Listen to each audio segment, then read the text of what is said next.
you know there are more people with genius IQs living in China than there are people of any kind living in the United States? That can't possibly be true. It is. Who would account for that? Well, first, an awful lot of people live in China, but here's my question. How necessary is dialogue? One of my favourite introductions from the past few years came from this simple opening scene from The Social Network. And on a purely theoretical basis, it may seem to be anti-cinema to have two people talking as your introduction to a cinematic world. But not if it's done right. Dialogue is arguably the most apparent aspect of film. It's the area that, when it's happening, almost all of the audience's attention hones in on it. So it's pretty important that you get it right. I feel The Social Network is a perfect example of good cinematic dialogue. But why does this scene in particular resonate with so many people? Before we analyse this, we need to know the purpose of dialogue.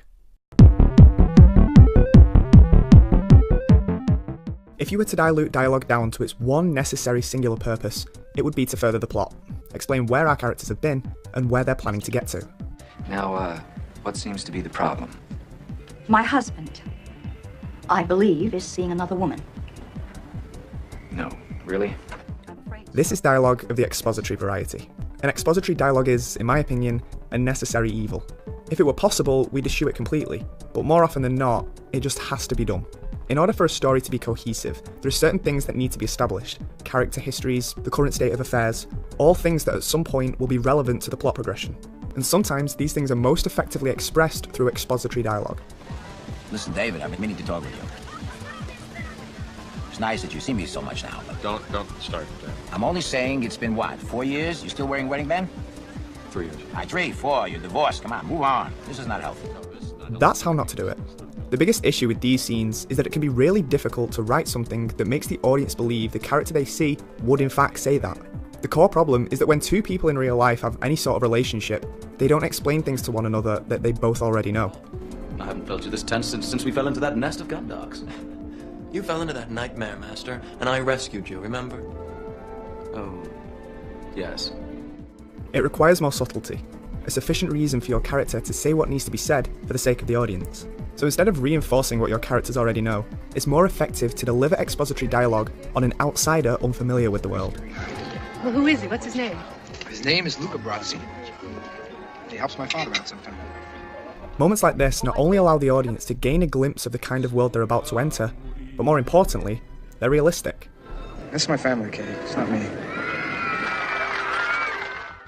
Essentially, they're establishing devices for the audience, but as long as I as a viewer can believe that this information will be spoken at this time, I learn more about the world and don't have to suspend my disbelief.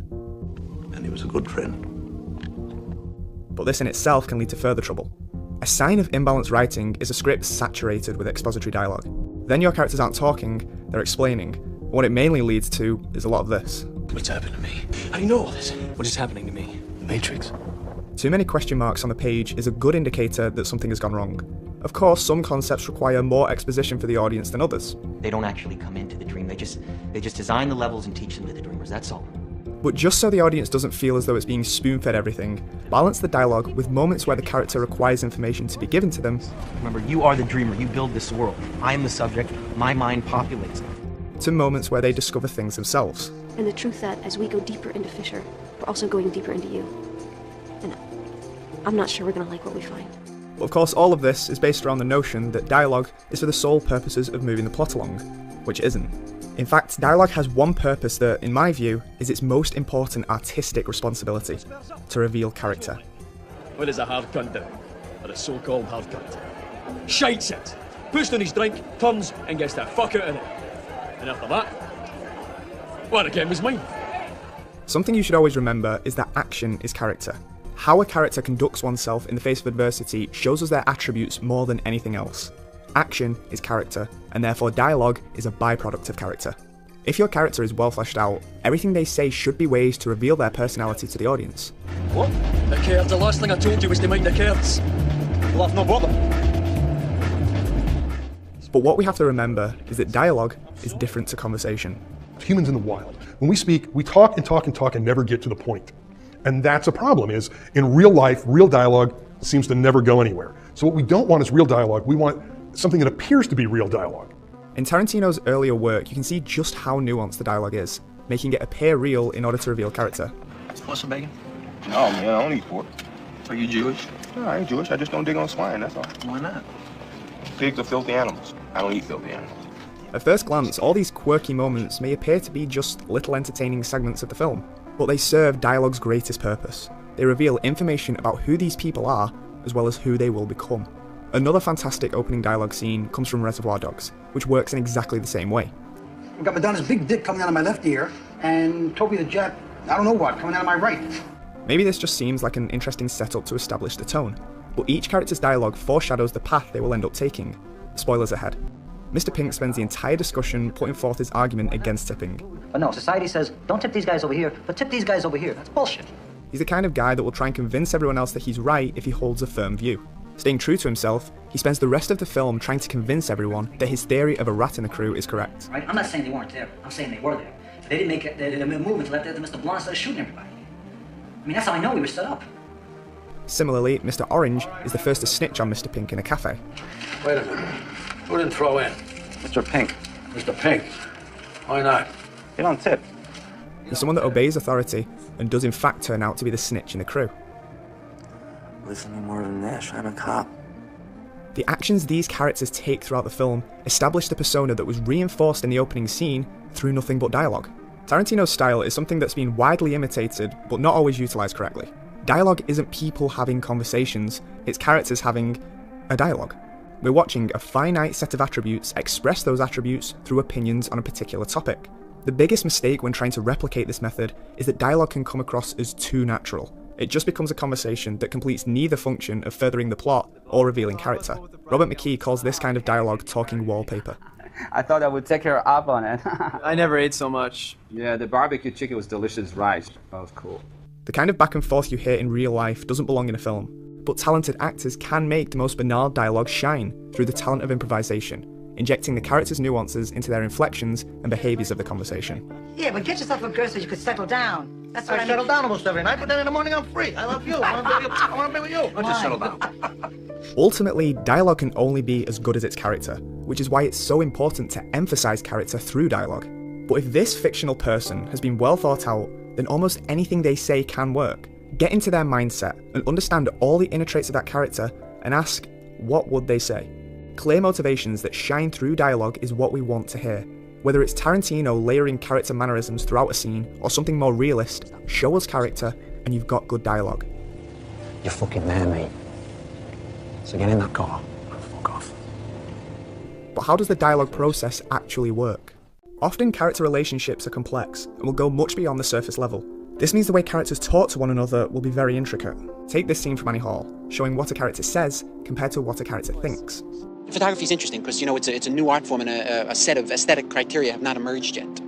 Aesthetic criteria? You mean whether it's a good photo or not? This is a perfect example of a very important technique when writing dialogue: subtext. When writing dialogue between two characters, you should know the intentions of that character for every line they speak, because there's always a distinction of what a character says and what a character means. Dialogue becomes very stale when it states exactly what a character thinks. You can't just have your characters announce how they feel. That makes me feel angry. If we look at a later scene in Annie Hall, we see this trend continue. Both characters discuss removing a spider from the apartment. I can't sleep with the live thing crawling around in the bathroom. Kill it! For God, what's wrong with you? Don't you have a can of Raid in the house? No. When in reality, they use this situation to discuss one another's traits. Alfie uses sarcasm and passive aggression to hint that he's not happy with Annie moving on so quickly in life. When I got a wonderful idea. Why don't you get the guy that took you to the rock concert? We'll call him, and he can come over and kill the spider. And Annie wants to tell Alfie that she still cares about him and feels she made a mistake. Alfie, you're a little hostile, you know that? Not only that, you look thin and tired. There's so much that they want to say to each other, but the situation dictates that they can only say it through insinuation and suggestion. This is the kind of approach that should be taken to dialogue. It allows the audience to understand characters more by deciphering what they're trying to say. For instance, in There Will Be Blood, it says a lot more about the character of Daniel Plainview, that instead of being frank with Eli, he's condescending to him.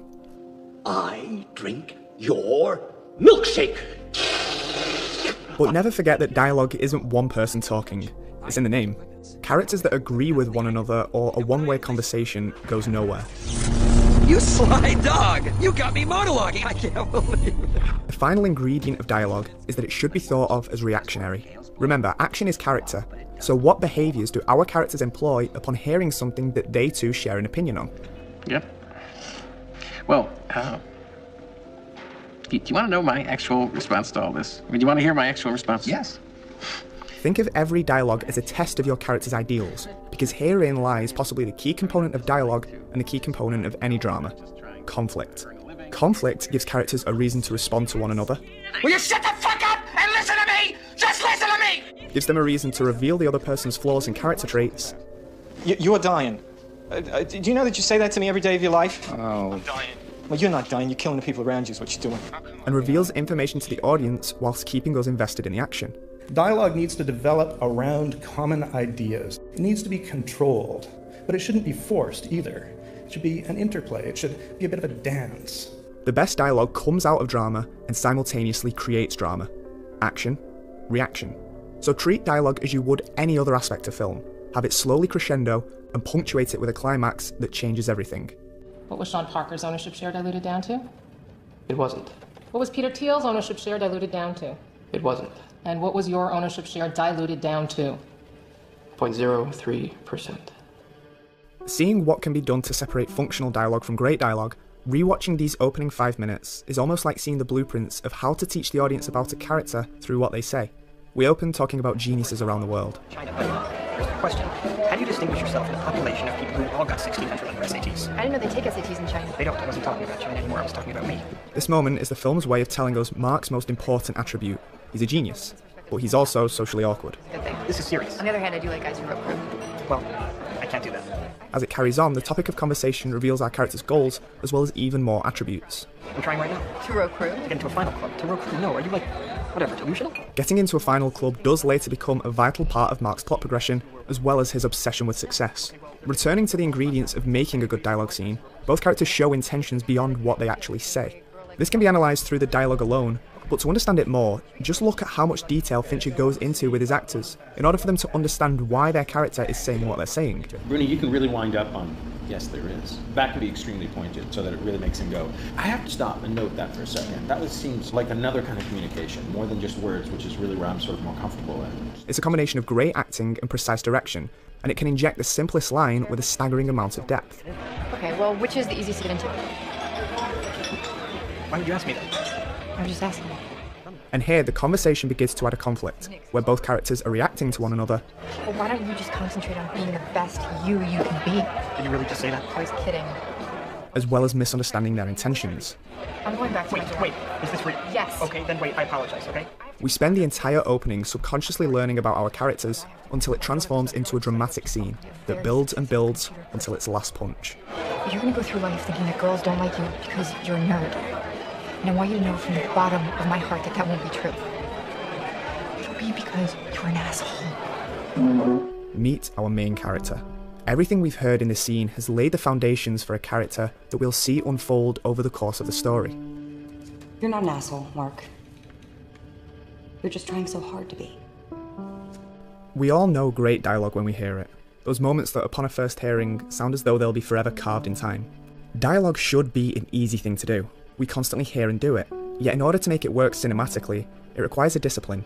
Rules that screenwriters like Aaron Sorkin can easily implement into scenes like this one. All it takes is 5 minutes, and we've been told the goals of these characters, their relationships, but most importantly, the kind of people they are.